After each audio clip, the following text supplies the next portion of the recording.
you can see, I like Marshalls. I really think that's just the only way a guitar should sound. Well, take that back. That's the only way I should sound. No, there's nothing wrong with other amplifiers. There's plenty of good ones out there. This is just what I like. So my tone is relatively simple. Guitar into an overdrive into the front of a Marshall. Um, on this tour, I've been using a couple JCM 800s. I've been really happy with those. I like a JMP as well. An old non-master volume cranked up. But let's just start from the bottom on these and work our way up. So if you check out this bottom one here, this is a 2204 from 1987. I have another one from the exact same year that's fabled to have belonged to Ace Frehley from Kiss. I got it from a guy in Kiss Army. That's what he says. He says he can't prove it. I can't prove it either. So I really like the way it sounded, so I've cloned this one. It's not too dissimilar from a stock one. It really just had a couple resistor values that drifted, nothing major. Uh, I guess it's also worth noting it's got classic tone, output and power transformers in there, and an effects loop from Metro Amp. Same thing for up here. It's got all stock transformers. It's got the same effects loop I installed from Metro Amp. This is a 2203 reissue. I actually took the stock loop out. I did not like it one bit, but no mods to that one other than the loop. And the reissue, I've got an original from 1982. I've got a couple of them actually. They sound faithful to the originals. The circuits are exactly the same, so I wouldn't let anybody tell you they sound any different. They don't.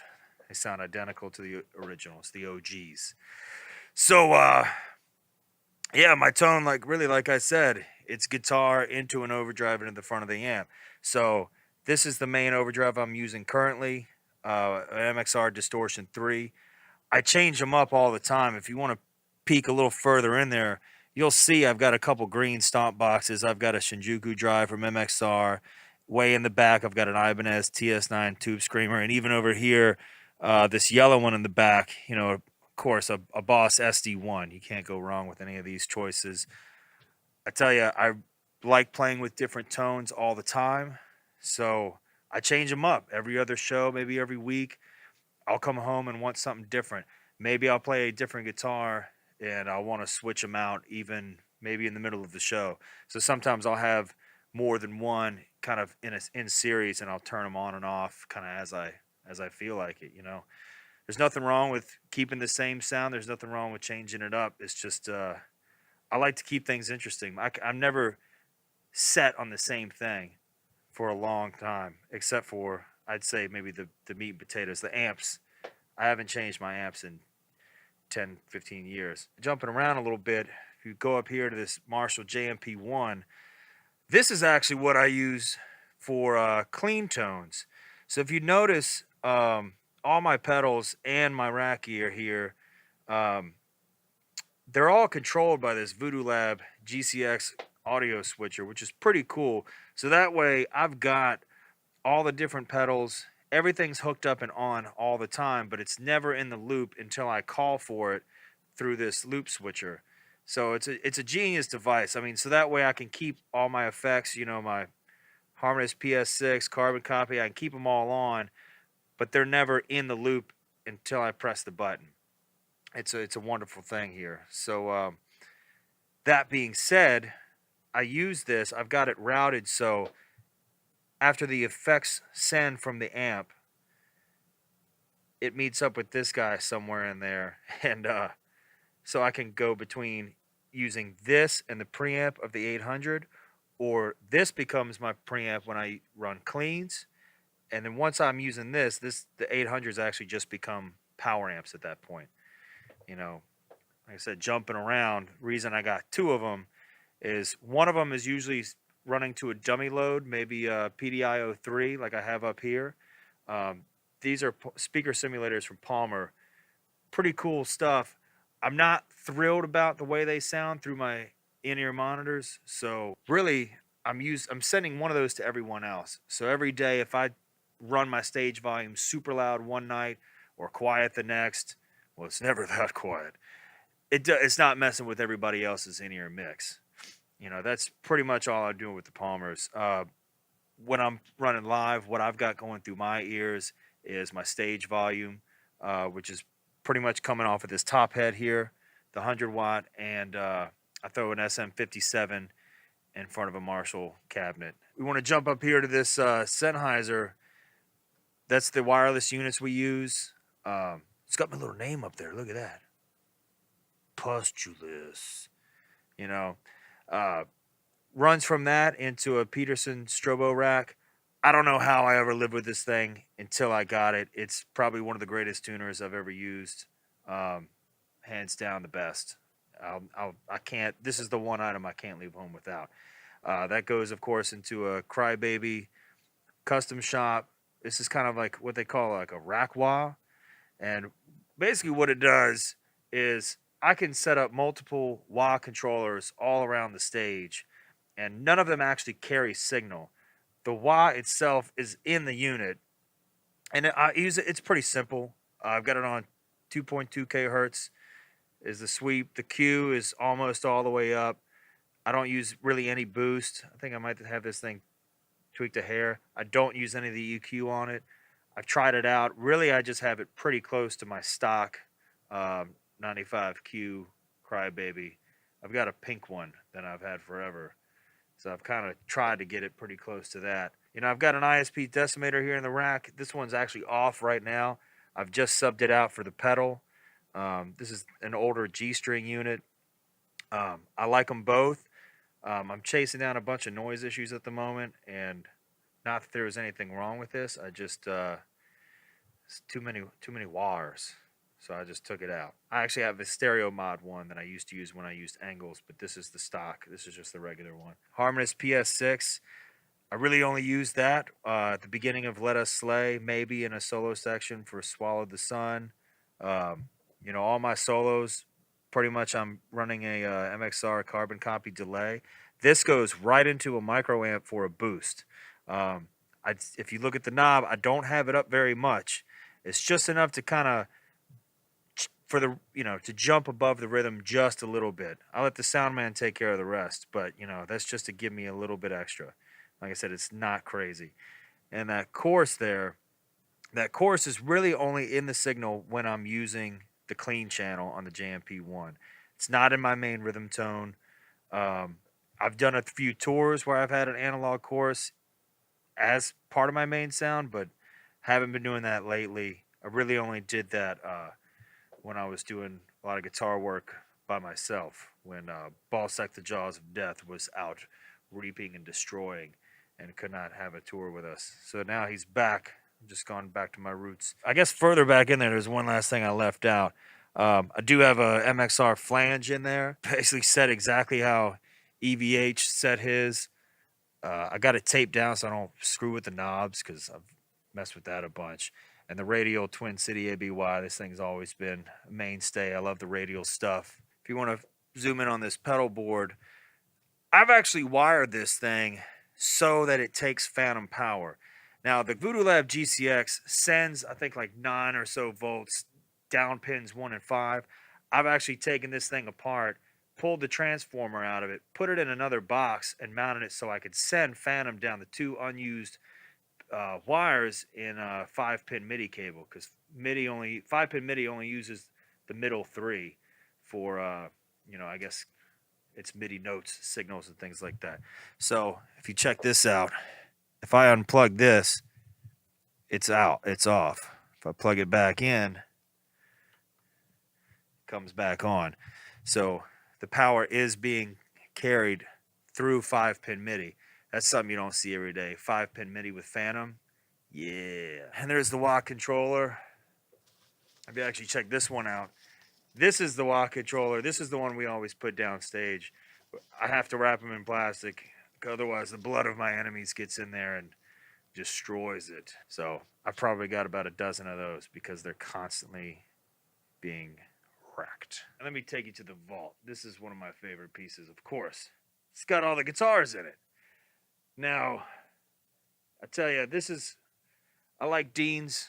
I really like the fact they have a lot of specs based off of Les Paul's 24 3/4 scale. maple tops with mahogany bodies. I like the necks.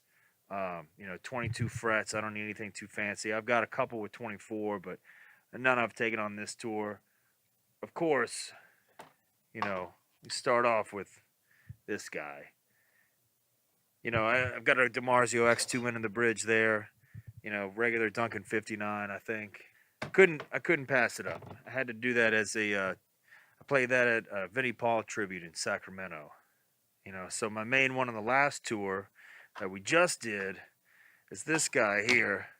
Just an ML79. Nothing fancy. I actually did these solder weird things myself. It's just got Lindy Fralin custom wines in there. Lindy Fralin's actually right up the street, makes great pickups. And right before I left on this last tour, I just sanded down the neck. And I went down to bare wood on this one. It feels really good. I've been really happy with the way it performs. This one used to be my main. Once I sanded the paint off the back of the neck of this one, this quickly became the backup. Again, Lindy Fralin's, both of them, custom wines. The only difference between this one and that one, I think that one has Alnico 6s. This one has 2 Alnico 6s and 1 ceramic. It's actually got 3 magnets in the bridge pickup. Pretty cool. This is the real deal. I just got this one from Dean a few days ago. This is custom all the way. And they knocked it out of the park with this one, let me tell you. I had to take them the skin of an actual crocodile, and they laid it over the guitar. It looks like paint, but I'm pretty sure it's the real one I gave them. We got shark fin inlays. Look, you got to zoom in on this thing, man. Check this out. They even did fret edge binding on this guy. They're not bare clawed. I know a lot about guitars. This is the deal. This is the real deal. I love this thing. It's beautiful. It sounds great. Got a reverse straight 6 headstock. No truss rod cover. I kind of hate them. I always lose them anyway. I don't want them in there. I don't want the screw hole. I think it looks good just like that. We got body binding. The pickups are a secret. I'll tell you later. And of course, I like to feel like I'm holding a real piece of wood. So, even the grain of the mahogany they chose was really nice. Really nice wood filler, really nice finish. Very happy with this one. Can't say enough great things about it. So, thanks to the guys at Dean for hooking it up. You guys knocked it out the park.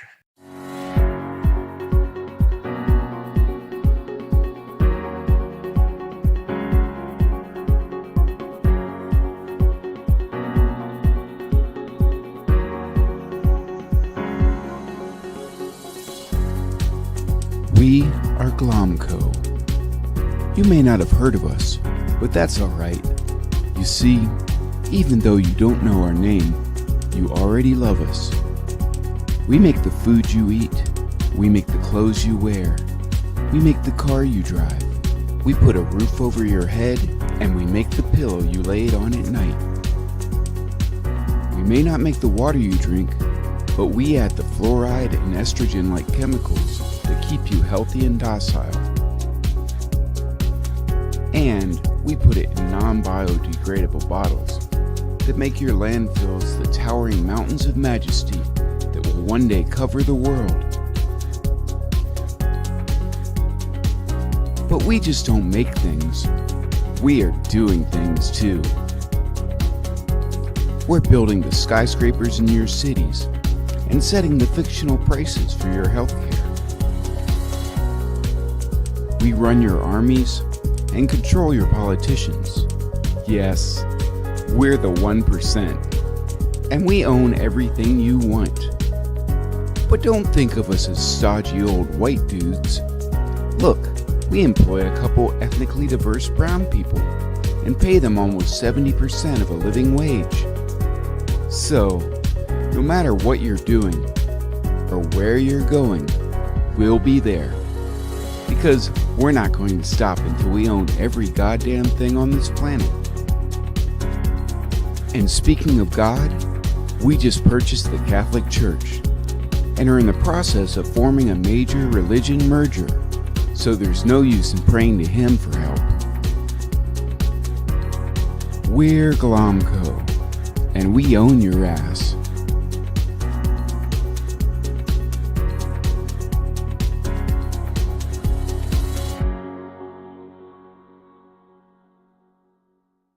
Where do I begin? Ruin music. Well, love you to death from Typo Negative. Well, I used to have feelings, and then it slowly was reduced over time to feeling, singular. Now I have none, so the song is just uninspiring. You know, then the rest of the catalog got ruined because they never used Johnny Kelly. They used a drum machine. Like, come on, Typo. Come on, Peter Steele. Damn. Yeah. It's still good, though.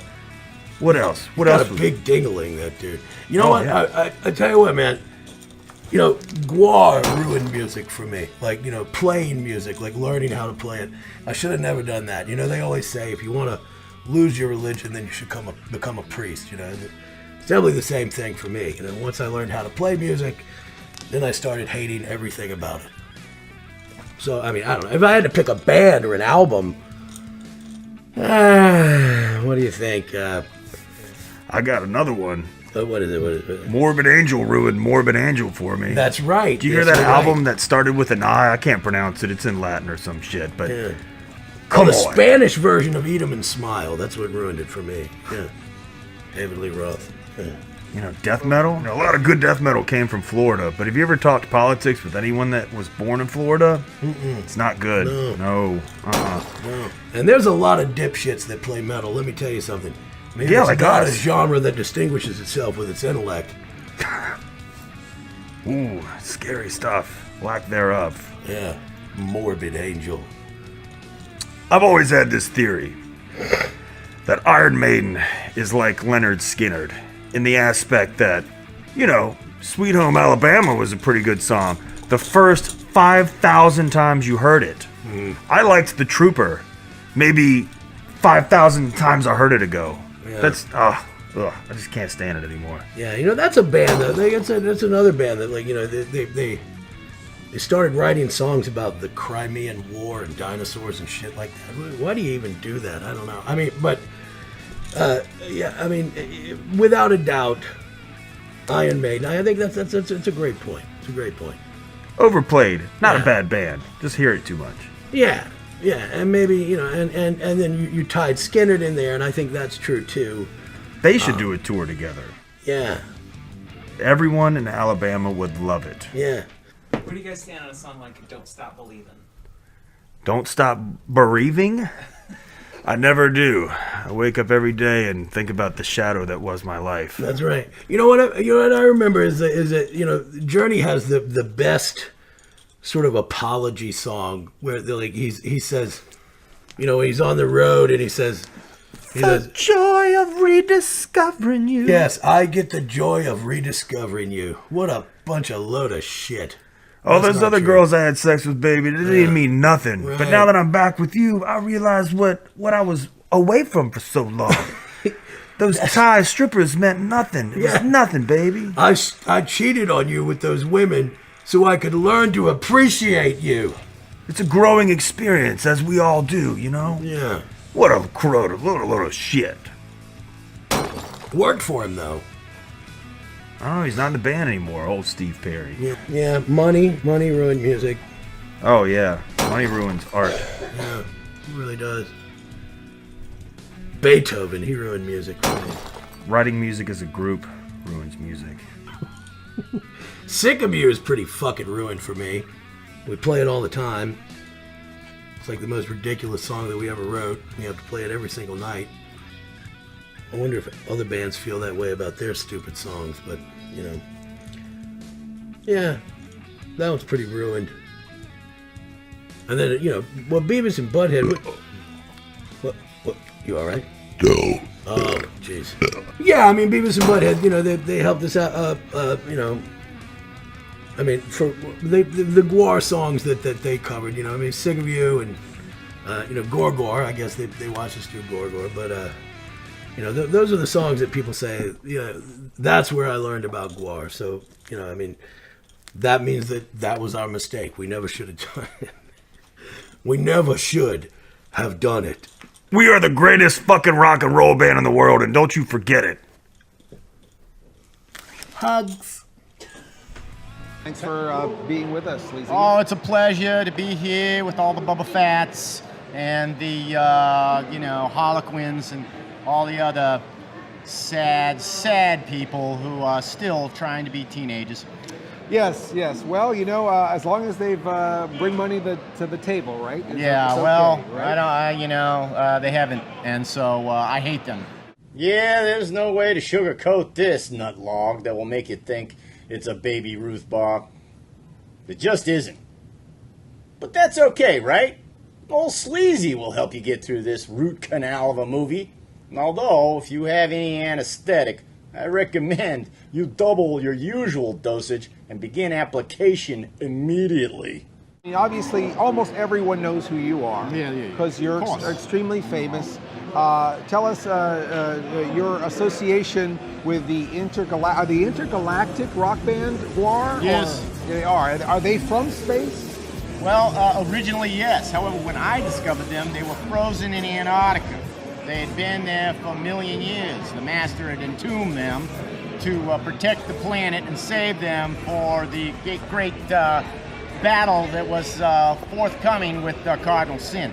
However, well, I was on the run from the IRS, and my helicopter crashed, and I was looking for shelter, and I stumbled into their tomb, and I found them frozen like chicken pot pies, 4 for $1. I thawed them out with a little microwave action from the missing ozone that's, as you know, has bounced off of my... Well, I'm glad that the missing ozone is finally good for something. It's good for something. It bounced off my mirrored disco suit, and so Gwar thought out these kind of prehistoric intergalactic, and then who taught him to play music? Well, they wanted to kill me initially. Oh, okay. Yeah, they wanted to kill me. I was a defiler of the tomb. However, just in time, a bunch of crack fell out of my pocket, and they just started following me around ever since then. So I took them back to New York. I put them down in front of a TV set, and they watched MTV until they could speak the language at least as well as George Bush Jr. Well, that's all of you people here at MTV. This is the only show that's got the guts to have Gwar on it.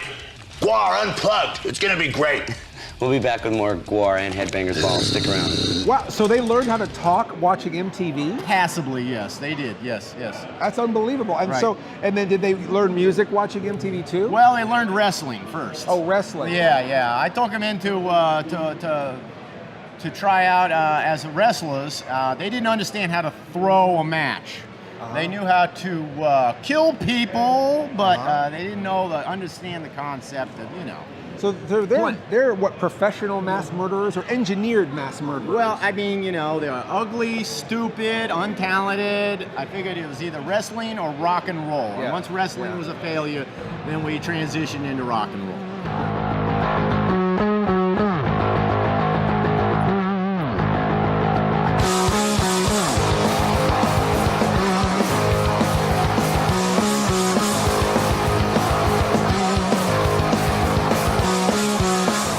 I think when people think of Gwar, they think of a couple of characters, but there's quite a few characters. Yes, it's true. In 1986, we had initial lineup of Flatus Maximus, Ballsack, the Jaws of Death, Nucleus Erecticus, he's gone. I think he got dissolved into a bucket of acid.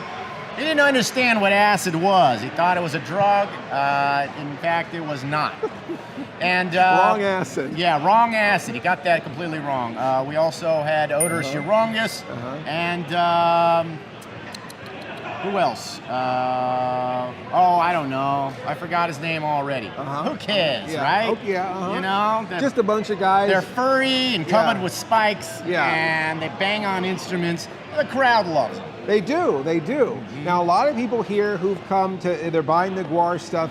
A lot of them, I think, probably first saw Gwar maybe like on Jerry Springer or maybe Joan Rivers' show, like in the 90s, right? Don't forget Beavis and Butthead. Beavis and Butthead. Were you guys ever like on Arsenio Hall?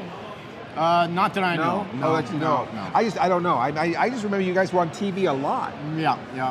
No, we were on TV once, and then we just ran in repeats and reruns forever. That's really what happened. Remember the name for your games, Circuit City!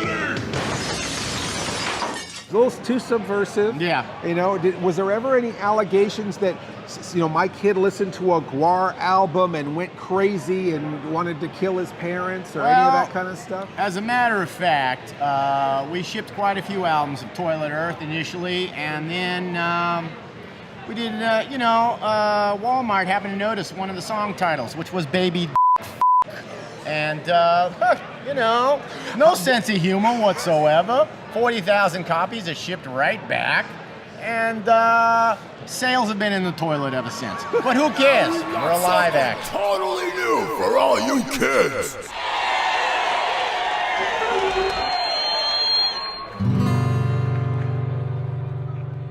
When you're done playing with all your toys, put them away.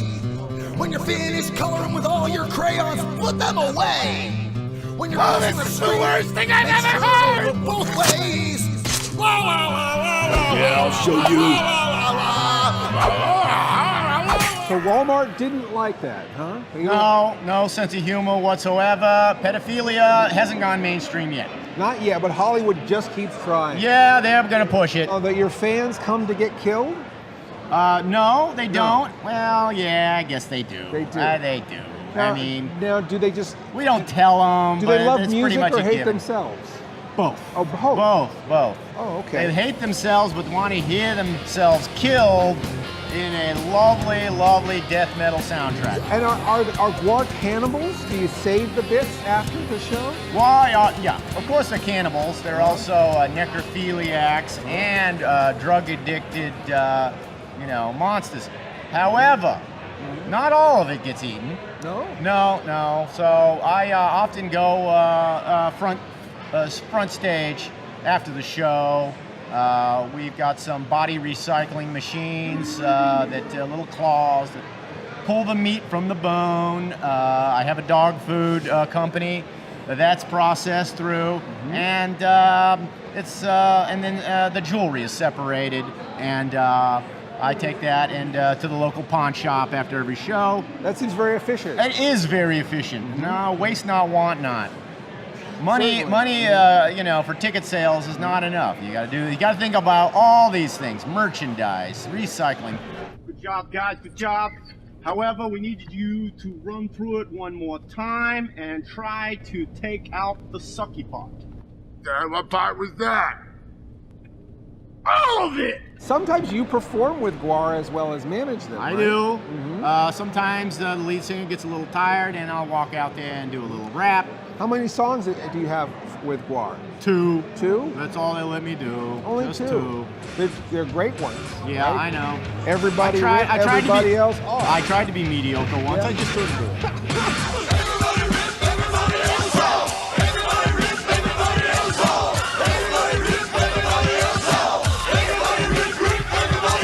So not only is he the manager of Gwar, an international star, and a rock legend in his own right, he is now also stepping into my turf and hosting movies and probably a little better at it. Yeah, you've been a real inspiration to me, Mr. Lobo. I saw, well, if he can do it, anybody can. John Carradine reciting Shakespeare in a Filipino horror movie? In case some of you thought you had accidentally tuned into PBS, don't worry. It's all culturally downhill from here. Vampire hookers. Isn't that term redundant? I'm not talented enough to be a musician. Neither am I. But you're But I am talented enough to rip them off. and you're certainly talented enough to rip me off. Yeah, I'm talented enough to rip them off, and Yeah. I'm talented enough to pay for the hotel damages. It is the crudest and the smartest show on the whole How channel. does that work? I don't know, but it does. You make it work. Yeah. But not only can you see it there, you can get Gwar TV now for That's your Roku. true. So Gwar please, TV. this is your brainchild, right? Gwar That's right, TV. that's so right. Tell us about Gwar TV. Well, hanging out with you, Mr. Smythe, I said, I'm going to rip this guy off. And I could do this better. Yeah, and so I created Gwar TV. It's going to be a Roku channel. It is a Roku channel, actually. But if you want the download code, go to GwarTV.com. Get your Roku first. Don't forget to get a Roku. They're only $30, you cheap bastards. So no excuses. There will be a subscription service later. So if you just don't want to watch, commercial-laden 12 hours, you can watch 150, I don't know how many hours, 150 binge plus. watch, just binge watch the crap out of all those So shows. much stuff. So like what? Concerts, videos? Yeah, live, special features, new content, interviews, behind the scenes, all kinds of stuff. Flooding the world with filth. Gwar TV is on the air. If you want to buy some merchandise from me, I'll be hanging out at the Crispy Chicken at 4 in the morning with my friends. Just drive by and roll down your window. I'll be there. But if you don't want to do that, you can also order through my website, hyperrealproductions.com. And I'm stupid enough to misspell hyperreal so that nobody can find the website. It's very exclusive. It's one-off. Well, thank you so much for talking a little bit about music and Gwar and Sleazy Pictures After Dark and Gwar TV. And thank you for continuing to be with us at OSI 74. We look forward to more from you. Thank you for thanking me, Alan. I'd like to thank myself.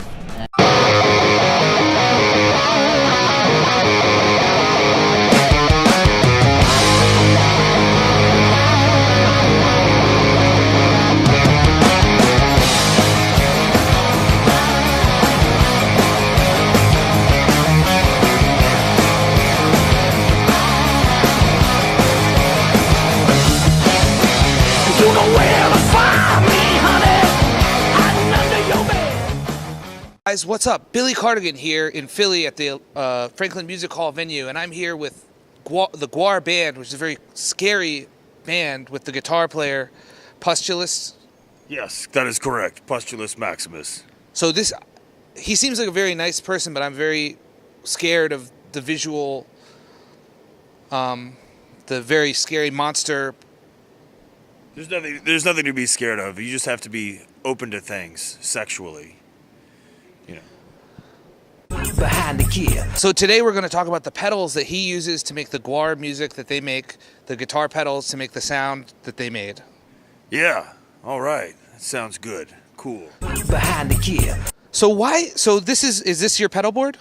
Yeah, it's made out of plastic. It's plastic wrapped in more plastic. And yeah, it's cool. It makes lots of rad tones.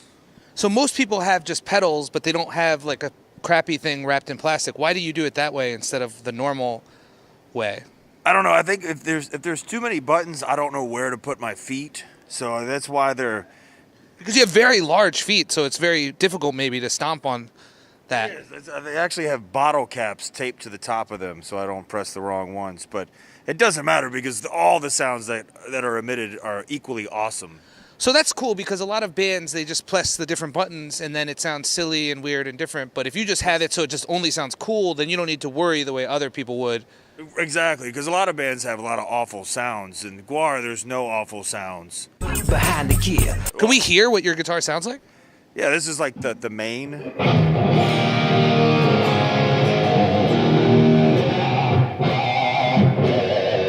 So it's a very cool rock sound. Yeah. Oh yeah. Behind the gear. So then what other sounds can you make with the box there? Oh, I can make this boring sound here. This is. So that's kind of like the children's music sound. It's like the cleaner sound. So why do you need to be able to do that? Do you play those children's or Dave Matthews type of sounds when you play live? Yeah, I don't. I just it seems to be one of those things that other people have, so I wanted to make sure that I have them too. So nobody needs to have more than I can have. Behind the gear. If I want to play Barracuda.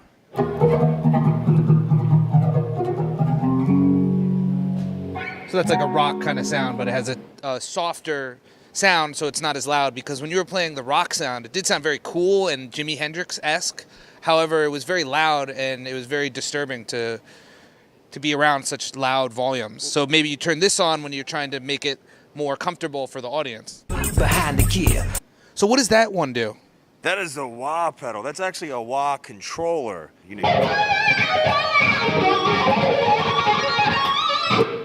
Well, that sounded even more like a Jimi Hendrix type of sound. So does Gwar doing... It's like a Jimi Hendrix... I haven't listened to your music, but is it like a Jimi Hendrix style of music, or...? It brings Jimi Hendrix back from the dead the more you press on it. It's kind of like an energy meter in Street Fighter. It'll grow and grow and grow. We're hoping to resurrect him again, so he can join our band and I can quit. Behind the gear. You guys have done a lot of cool stuff over the years there, such as play many shows and act very cool and wear the costumes that are very scary and frightening.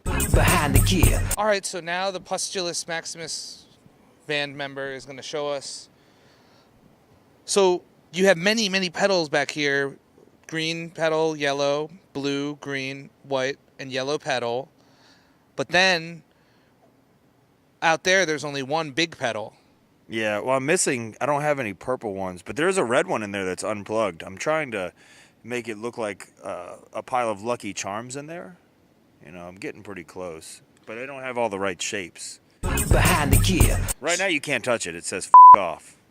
Yeah, so it says a very bad word, and we'll blur that out and beep out what you just said when we post this, because that's just not what we do here. But, so that says, why does it say that? Is that all that does, or does it make a sound too? It's just a warning. You know, I think if you press this button, it tunes the guitar. Oh, so this is a tuner. But that's strange because most tuners are just on the floor, but this one is in a rack, so you have to come all the way back here to tune your guitar? I don't want anybody to see me do it. I want to maintain the illusion that somebody's tuning my guitar for me. But you're doing it yourself? Yeah, I hide back here and do it. Well, it's very difficult to tune a guitar, so I would be proud to be out there doing it because it's not an easy thing to learn how to do. So people would say, wow, like, that's very impressive. Behind the gear. Do you play the guitar solos and stuff? Yes. Do you like guitar solos? Because to me, that's the most boring part of rock songs. Like, rock is a cool genre, and I love rock music. It is the pinnacle of, I mean, you start by writing the squealiest of squealy notes, you know, like, and that sounds so awesome, so you build a song around that. People like Jimi Hendrix, very cool guy, good music, but the solos and stuff are very boring. I just want to hear the sing parts about Purple Haze and everything. What's a Purple Haze? I like the song where he sings about killing a woman for being sexually promiscuous. Hey, Peter? No, hey, Joe? Hey, Frank? And now Gwar is a very violent band, a lot of violent themes, very scary themes. So did you guys get that from Jimi Hendrix, from his song about killing women? Yeah, well, I think this song was about killing a singular woman. We sing about killing lots of things, people, animals, children, adults, grown-ups, parents. So where did you get that idea to do this stuff about killing children? Because that seems like a very cool, original idea. Like, I think older bands such as Slayer and Metallica were singing about killing people a lot, but maybe Gwar innovated the killing children or something. I think most people think it's horrible, but you know, we try not to put labels on things like age. We don't want to be discriminatory. Behind the gear. Many people are not cool, but a lot of people in rock bands are cool. Rock is a very cool genre of music, featuring such bands as Metallica, the Beatles, Rolling Stones, Led Zeppelin, Gwar. Yeah, we're really cool. We're really cool. Behind the gear. So one thing I do ask every band is, are you better or worse than Led Zeppelin? We are probably equally as great as Led Zeppelin. I mean, because we all know POD is like the Led Zeppelin of the 2000s. So, I mean, we strive to be above that. Well, because, you know, the Led Zeppelin, they're all old and ugly now. They don't look like hot and cool anymore. But you still look cool with the costume, even though you might be very old underneath there and very ugly. I haven't seen you, but this is my natural face. I mean, it takes a lot of makeup to hide the scarring of, you know, acne abuse and drug abuse, intravenous face drugs. But so I've never done drugs before. What would be a good drug to start off with? A good drug to start off with? Well, what's cheap and effective is crack cocaine. Behind the gear. But it was very cool to talk to the Postulus Maximus from the Gwar band, which is a very cool rock band. Thanks. Yeah, I appreciate it. This is a fun experience, entertaining and enlightening. Very cool. it's now been a few years since you've taken over as the lead singer of Gwar. Your new album, The Blood of Gods, has been out for quite some time, and you guys done a lot of shows. How have the audience reacted to you being the singer and taking over for Odorous? Well, I think that people watch Gwar and they come to a Gwar show, and at first they really didn't know what to expect. What is this going to be like without Odorous?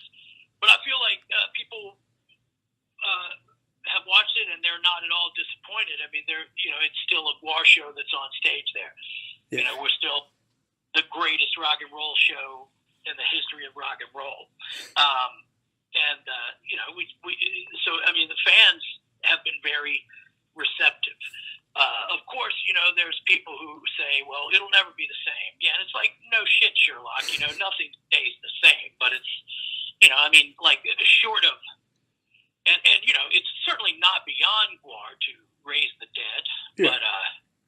But in this case, the problem really isn't necessarily that Odorous is dead. It's that he's completely gone. Like, we can't find him anywhere. So, yeah.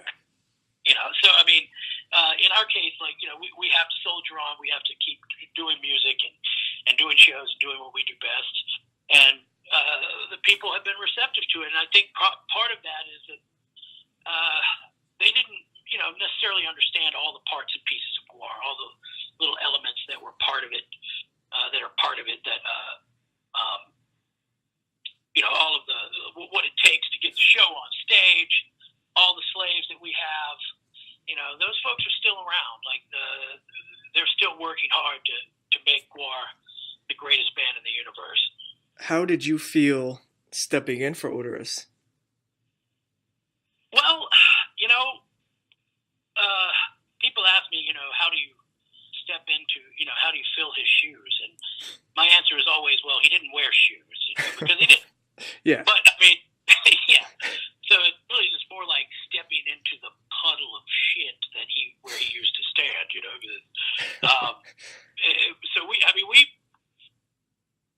it's like being,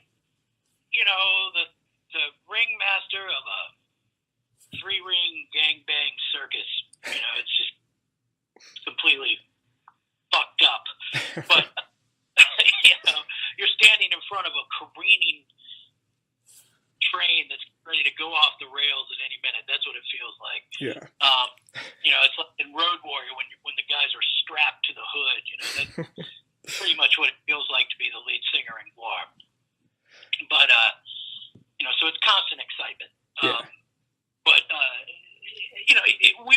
We had to do something different. We couldn't just keep doing the same sort of records that Gwar had been doing, because then it would just seem like Gwar without Odorous. You would feel that lack a lot more than if the band tried to do something different. So that's what we did. We tried to make a record that still sounds like Gwar, but that is very different than Gwar, or than previous records. Maybe not all previous records, but certainly the later records. Yeah. But it feels, the answer is that it feels great. It's like, nobody here, if everybody would like to have Odorous back and his slave, Dave Brocky. Everybody. That would be the best situation. I have dreams about it. I dream that I wake up and that Odorous is back. And I've had this dream more than once, and we say to each other, well, what should we do? And I'm always like, well, give me that bass guitar. I don't know. It's a lot of fun. But you constantly have the worry that at any minute you're going to be attacked on stage and killed. So really my attention is usually divided by the enemies that we have, the groupies that we have, the drugs that we do. It was certainly a big shift in my life to become the singer for Gwar, but it is fun. We have been talking about, I think that the next tour is probably going to have something to do with the planet Blogspots 7. place that Gwar in our mythos, the Battle of Blogspots 7 is kind of an important juncture in the mythos of Gwar. The moment where Gwar is cast down, like Milton's Satan. All right, yeah. I get what you're saying. Now, as we're on this phone call, are you in Antarctica or are you back on Scumdogia now? Well, right now I'm in Antarctica, just in our frozen octagon studio. We've had some visitors lately, unwelcome trespassers. There's Navy SEALs who keep coming in to the pentagram down here that we have and trying to see what the hell we're doing. But that's where we live. That's where we make our music. Yeah. It's a frozen cave. You guys just wrapped up your Gorecore Metal and More tour a few weeks ago, and how did that go? And how many people would you say were killed? That was a lot of death and destruction. What Hatebreed didn't kill, we finished off. Yeah. It was pretty, and it was a great success. And then we did a little weekend holiday run after that. That also was nice. The band is doing great. That's awesome. Yeah, so we're very happy about it. Any news on a new album or tour yet? Well, we are working on the new album. As that's what I was doing when you called. Yeah. Sitting there playing some music. Is it going to be different from Blood of Gods, or are you guys going to change up the sound a little bit? Yeah, it's going to be. It's seeming like it's going to be a lot different than Blood of Gods. Okay. Just judging by the material we've got so far. And I think it's going to have a different feel. To Blood of Gods. It's going to be a very heavy record. That's what we're focusing on. Okay, nice. Super heavy. Blood of Gods is a heavy record, but it's got a lot of, the songs are a little more put together. There's some, we focused on hooks a lot on that record. Yeah. And that was partly because that was something that Gwar had done in recent years. So, we were trying to do something different that would set the record apart and not instantly be held up to Gwar's catalog and people say, look, this is a cheap imitation. I'll give you an example of that is Sawborg's song, right? Okay. Like, Sawborg Destructo, if that song was an Aerosmith-style rock song with somebody singing, which is what the first techno song is, then it would just come off as a cheap imitation. So we had to do something different. So we went with the sort of, epic metal sound for it. And,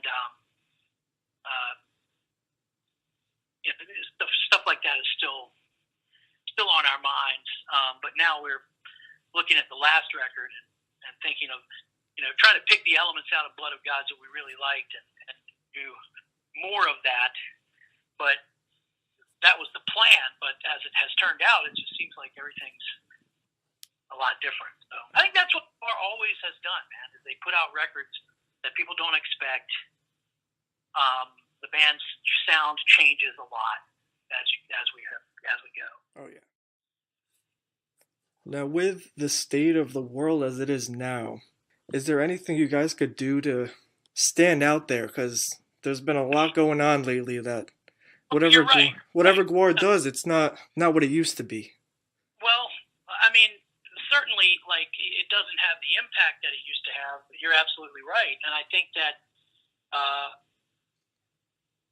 for the most part, what the problem is that Gwar, we did our job too well. We set humanity on this path of destruction that they were all too eager to take up. And really, at some point, Gwar realized that that humanity's capacity for inhumanity is amazing. So, Gwar maybe being made up of these sort of the leftover elements of humanity, the inhuman humans. When the whole world is that way, then what are you going to do? How are you going to shock people when they can turn on the television or look it on the internet and see recordings of people actually being beheaded. You know, women being enslaved. You know, just all kinds of. Everything is recorded now. Like you can, and I think at no point in human history have we been so aware of humanity's utter depravity and just capacity for cruelty. And you know, certainly for us, keeping up with that is something that we just stopped trying to do. Yeah. You know, like now Gwar does what we do, and we're pursuing our narratives, and you know, we're not necessarily trying to gross people out. It's weird though, because like at the same time that the reality has changed, at least in America and really all over the world, there's also been a change where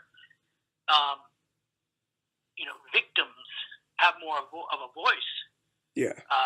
So people are able to fight back a little bit, and also at the same time, you have a situation where humans are, you know, just. I'm trying to think of how to say this actually. What I'm trying to get at is the sort of like, you know, there is a vein of political correctness. Yeah. And the reason I was struggling for the words is because I hate the term politically correct, because I don't see anything. I think that that's an easy way to dismiss reasonable objections to this inhuman world, this cruel world. Yeah. But at the same time, it does seem like there has been a kind of death of humor. And it's weird because I remember after 9/11, people talked about that a lot, about the death of humor. Like, you know, are we really free to laugh again? Like, you know, does irony mean the same thing in this world? And the reaction to that, like, not so. I don't think that was the case in 9/11. We saw that people could still laugh. But now, things have just gotten to the point where, you know, people aren't laughing anymore. Yeah. And it's very easy, you know, for a band that has the kind of reputation and does the kind of things that Gwar has, to step afoul of those things. But we're not afraid of that. We're going to keep doing what we do because we know that what we do is meant to point out the foibles of humanity and of modernity. You know, lately what I've been thinking about a lot is, like, one of the ways that these things have changed is just the death of truth, you know?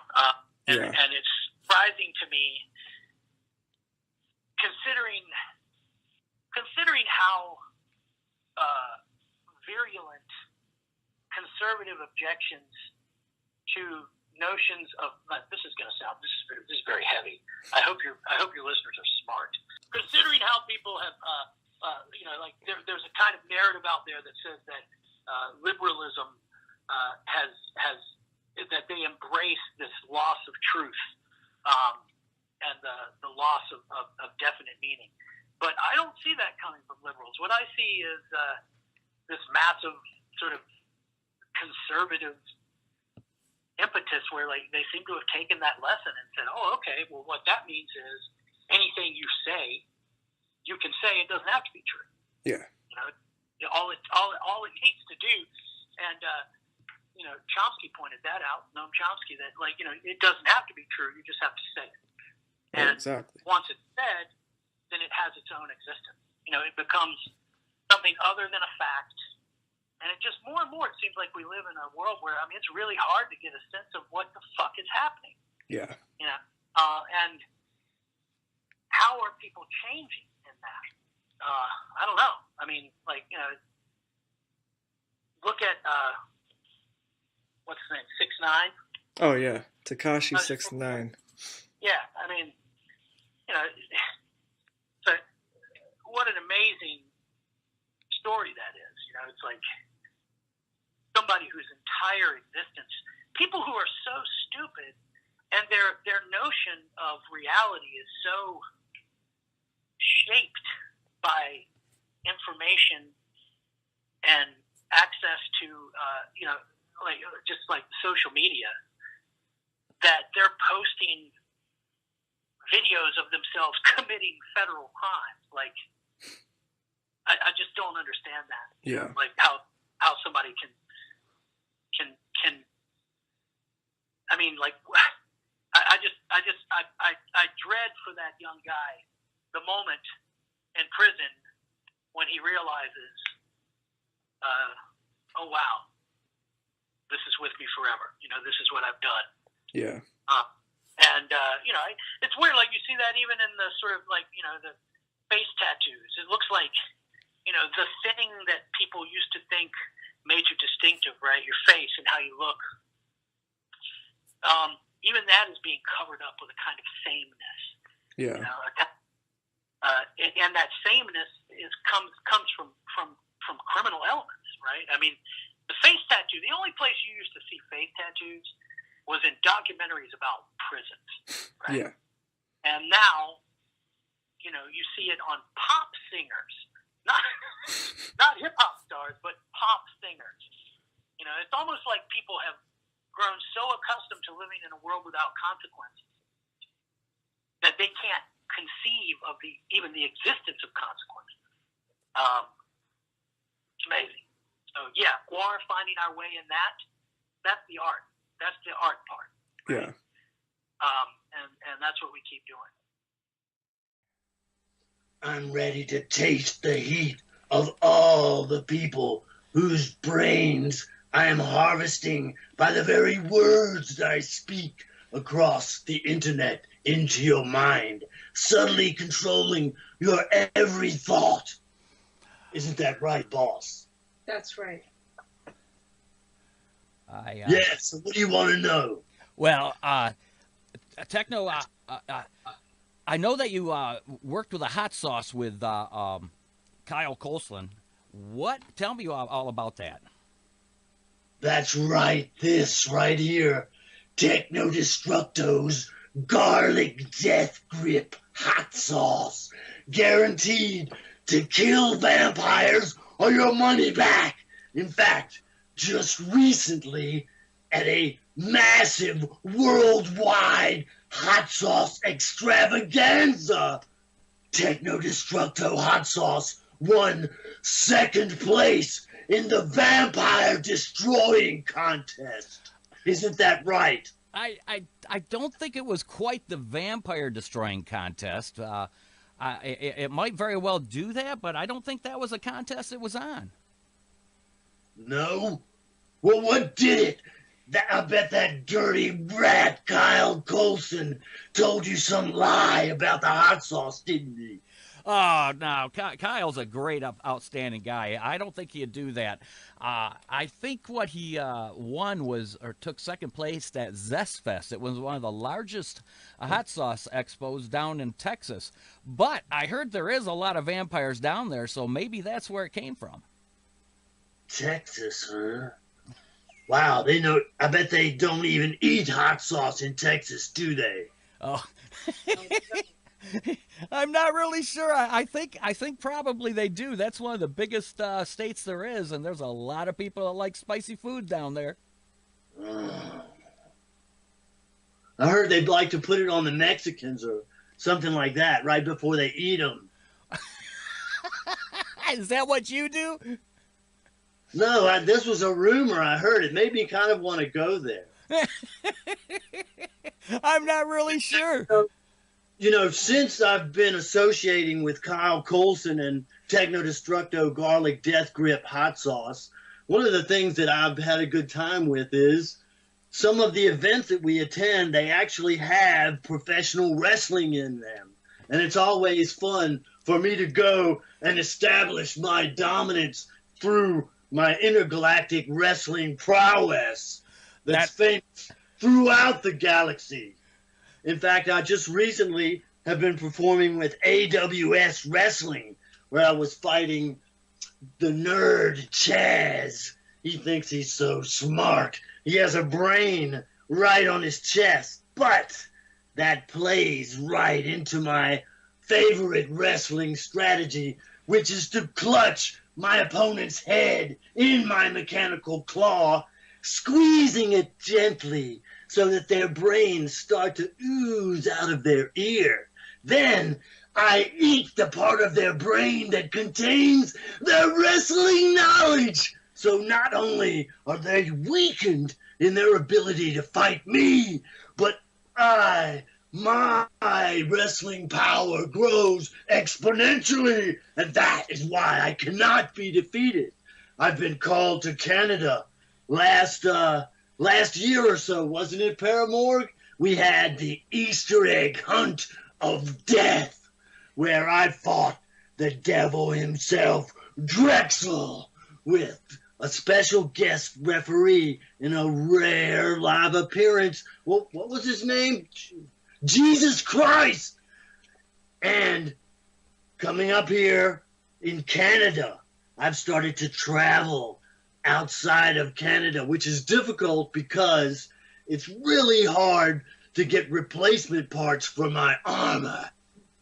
Here in this planet, it seems you guys seem to be held back into some sort of a, like, combustion engine sort of a weird technology. I mean, why aren't you, when I first analyzed the TV signals from this planet, there were people riding around in little like flying saucers on their way to work and stuff like that.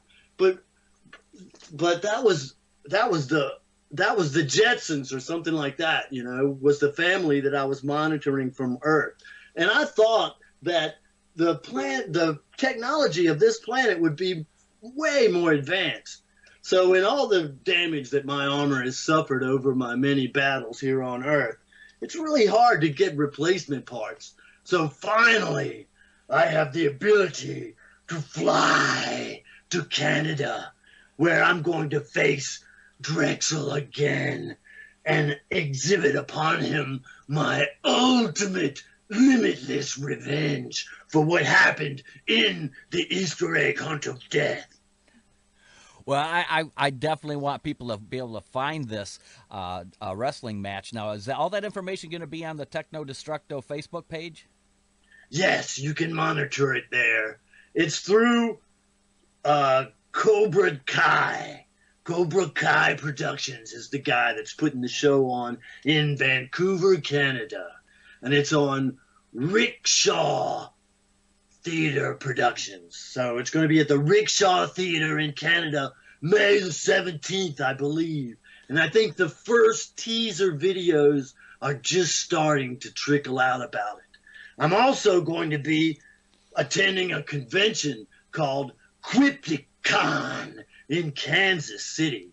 And at that event, I hope to be wrestling, but we'll see if there is anyone in the new breed that wants to face me down there. I'm not sure if from my feelers going out there so far, they seem to be a little bit too squirmy and nervous to be able to face the one true OG scumdog of the universe, Techno Destructo. Wait a minute, I'm getting too excited here. What? I love it. I love it. That's what's coming up. I want to bring a new form of intellectual enlightenment to the earther worms that crawl and creep about on the surface of this planet, and bring them the ultimate gift of battle so they understand what truly is important in life. I mean, there's only I understand the human race is supposed to be extinct by 2013. I think we passed that. Really? Yeah, I think we're good. Well, wait a minute. My friend Death Reaper 2012 has been Get to the point. 2013? Oh, wasn't it 2030? I'm sorry. 2030. It's not 2013. Sorry, I got mixed up. Thank you for putting me back in line. But I have a friend, his name is Death Reaper 2012, and he showed up on Earth about 2008 or something like that, he was invading freak show wrestling events a lot, but he was pretty sure that the world was going to end in 2012. I thought, but I don't know. Maybe his watch was off. I don't know. So, Techno, who are the two ladies behind you? This is Princess Paramorg, who has often been at ringside, making sure I didn't do anything that would be too sort of embarrassing or bad, sort of backing me up. And to my other side here is Vulva Blaster, who is here with a wrench, you know, so just in case anything bad happens and I need a quick repair job or something like that. And both of them have been backing me up from time to time. There's a lot of these like mysterious space dominatrixes that often show up with me, you know, at public appearances, just to make sure I don't do anything embarrassing. But I can't really talk about it too much because they'll get pissed off. And, you know, I've heard a lot. There's a lot of mythological creatures on Earth, you know, that don't really exist, like Bigfoot, Loch Ness Monster, mermaids. But vampires are fucking for real, dude. I believe it. I definitely believe it. You need some garlic death grip, you know, and the way that I prefer garlic death grip hot sauce, my preferred way to use it is on steaks, wooden steaks, right before you drive them into the vampire and blood gushes out of them. That is how the best way to use garlic death grip hot sauce. But however, I understand that some humans actually enjoy it. I do. I use it all the time. I've heard, I saw you, like, there was a review you did of it where you were actually putting it in your mouth. Yeah. Is that the, like, how you are supposed to use it? Absolutely. Sure? Oh, yeah, absolutely. Us mortals love the flavor of it. Oh, okay. All right. I'll take your word for it. I'll take your word for it. Now, Ozman just made a comment. He said you look like you're a member of Gwar. I've heard of Gwar, but to be honest, I think Gwar is just a cheap imitation of me. Of the Techno Destructo himself. I think your friend might have it a little bit backwards. Ah, I see. Okay. Gwar will serve the master, Gwar will die. This was my last gig. If it has happened by now, it's like a miracle. Miracles happen.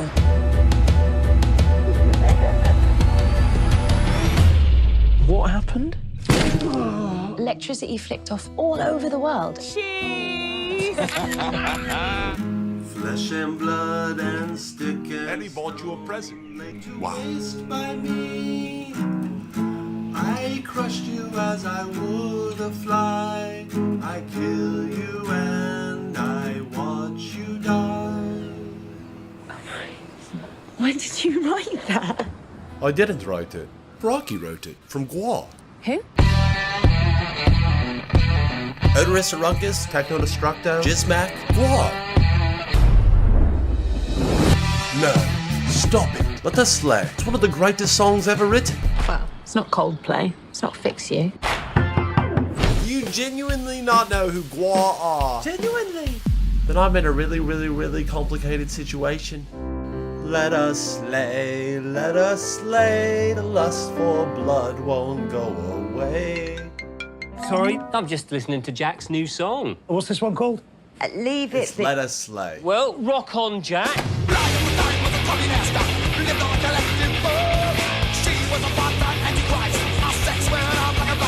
Hi, we should talk. See, we pay and you write songs, and then you make a ton of money. And then we take most of it.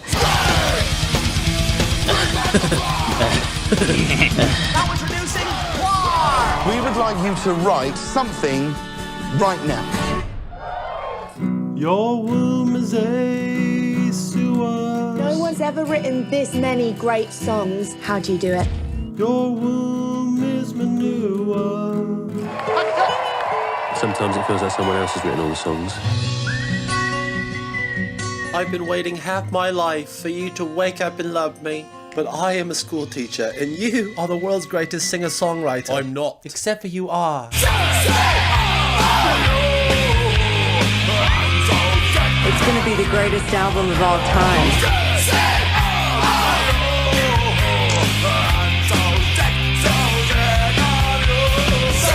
It's something you should know. Please make some noise for Gwar!